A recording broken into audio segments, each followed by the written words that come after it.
So in the last video I uploaded, I said 7,000 likes and I'll make a part 2 of myth busting. And guess what? We hit 7,000 likes and we actually got a little bit more than that, which is pretty cool. So I have more myths to test in this video. I have a lot of things to test, like getting 3,000 health and getting negative mana and just breaking the game overall. It's pretty fun. I don't want to waste your time, so let's get right into this. So the first myth is, can a supercharged creeper be created with Thunderlord 5? If you didn't know, this enchant will strike the mob with lightning or thunder after the third hit. So the goal here is to keep the creeper alive, because normally if I hit it, I'm going to one-tap it. So what I've done is I've taken all of my talisman out here, besides the intimidation talisman. What I've also done is I've gathered a bunch of things here for potions, so I can make weakness potions and I can make them stronger. And then I'm also going to buff the creepers in terms of health. And that's how I'm not going to instantly kill it. Alright, we've got 10 seconds left, so we have Regen 5, Absorption 5, Weakness 5, and we have not used any Glowstone, Enchanted Glowstone, any of that, which means these should all be Tier 8s. Tier 8, Tier 8, and Tier 8. We did it, boys. Nice. Okay, I put gunpowder in to make these both splash, so here we go. Take that out and take that out. These actually don't even last that long, by the way, so we're gonna have to be fairly quick on this. We only have like 2 minutes. So what I'm gonna do is I'm going to splash this. I haven't actually tested if this works, so we're gonna have to see, but so I should probably test how much damage I do. And bam, 180 damage. That is bad, but the absorption potion will give it 300 damage or health. Okay, we got a creeper. Now we have to buff it up. And pop. It still has 80 health. We're gonna hope it actually has more than that.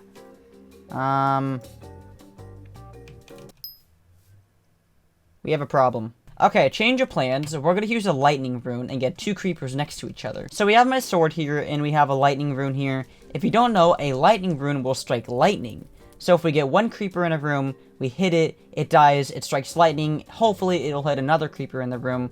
So, combine. We got it. Alright. I was kind of thinking this might fail, but that's for combining them, so. Okay, so we have a creeper minion here. Basically, they're going to flow into here. It's going to be kind of weird, but just push them in, and then they're in there one by one. Bam. Alright. Oh, it's not charged. There was lightning, and it was not charged. Alright. Yeah, that also hit lightning, but it didn't make a charge, so I don't think there's any way of doing it. So after finding out that the lightning rune didn't work and Thunderlord wasn't really able to work, I looked around in the collection and I found this little thing in the ink sac collection called an ink wand. And what's special about the ink wand is that it does 10 damage and the wooden sword does 20. So basically my damage would be split in half from like 90 to 100 to 50. Which is good, which means I won't one-tap creepers, but an ink wand is extremely expensive. If I go to the auction house, I already bet I won't find any, so we're going to type in ink wand. And there's nothing here. And the problem is, if I go to type in ink sac, there's like no ink, and it costs a stack of enchanted ink sac, which is very expensive. I'll probably test this in a future video if I manage to get myself an ink wand, but for now, on to the next one. So this next one here is pretty simple. Can you place an enchanted diamond block or an emerald block or whatever, pick it up, and still have the enchanted version of it? So right here, if I open this chest, we have a diamond pickaxe, and we have an enchanted diamond block, courtesy of Time Dio, so shout out to him. We're gonna see what happens if we can place this, if it'll even let us place it, and then it doesn't actually let you place it. I am really tempted to try and place that game breaker, but I really don't want to. Wait, so what am I doing here? You're gonna find out. For? So, you see this? Is this my enchanted diamond block? Yeah. So we're gonna find out and see what happens when we break it. I hate you. You know, there's always a plot twist. Alright, thank God. I just wanted to do that. I need these for, but... So the next myth was actually tested on my live stream the other day, and is it possible to get negative speed? So right now I have 103%, but the standard is 100%. So if I open this chest here, we have a slowness 8 potion, which reduces the speed by 40%, and a venomous 5 potion, which should in theory reduce the target's walk speed by 25. Also, if I go to recipes, then alchemy, there is a potion called venomous. I can go up to Venomous 4, which reduces the speed by 20%.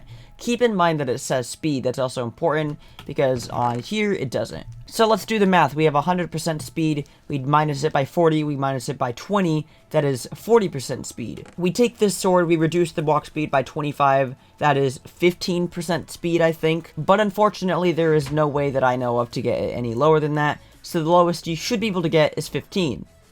Right? So I wanted to test the sword in the Coliseum, so I got another YouTuber, I hit them, and they said their walk speed did not go up by any percent, which means the minimum walk speed is 40%. Now, if I really wanted to, I could get to 40% speed, put an ice block, put a soul sand block, put a web, and then try and do this, and you can see I'm barely moving at all. And even when I'm fully on the ground, it's just, I'm not moving. So this basically means I can't move at all. So unfortunately, as far as I know, it's not possible to get negative speed. So on to the next myth. So right here we have this nice armor stand, and if I take it off, you can see there is a full set of mushroom armor. Now you might be wondering, Pig, what the heck is this armor set for? Well, the thing about mushroom armor is the full set ability is kind of broken. It doubles your stats at night. And I mean like all your stats for the armor. So if I have growth 6, I have titanic, I have full hot potato books, it all gets tripled at night. The main reason I'm showcasing this is because in my last video I claimed the max health with 2,433 health, but it's actually 3,025 if you do the math. It'll be in the description, I don't want to explain it too much,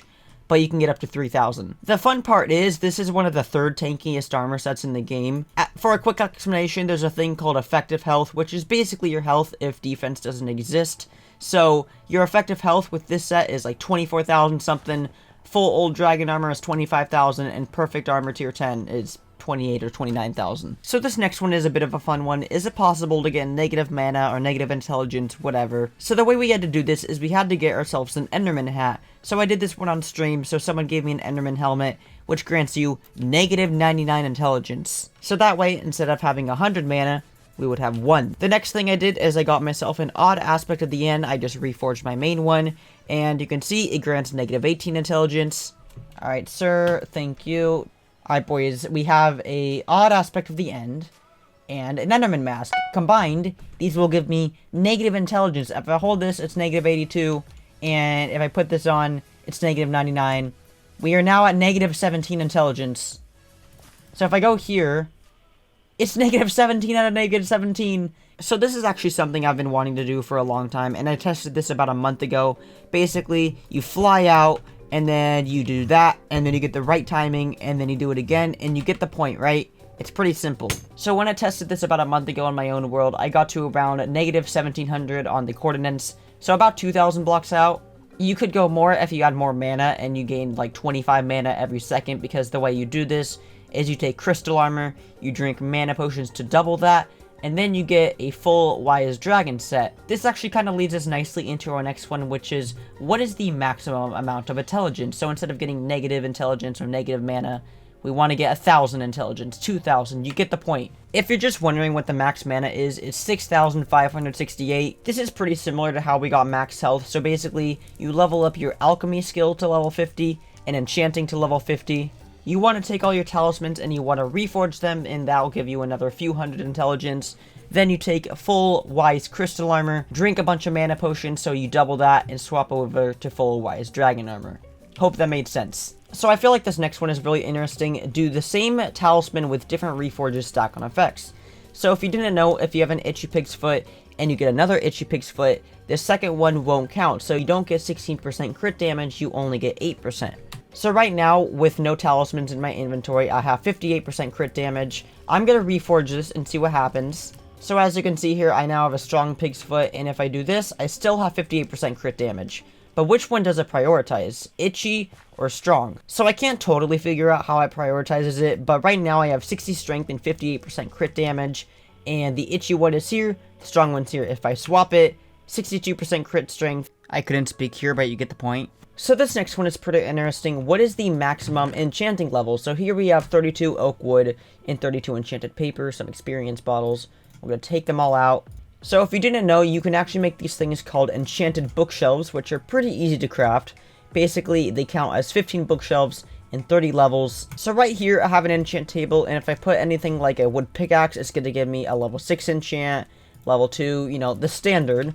And if I place this here, you can see it is now all the way at level 30. So if I place another one, it's going to be level 60, and place another one, what is it? Level 64, but it is 90 levels. So it says 64, but it's actually 90. So I think the next thing to do is to see how many normal bookshelves we can get in order to, you know, fulfill this, I guess. Okay, I got some more bookshelves, so will this work? Let's find out. Level 98, level 120.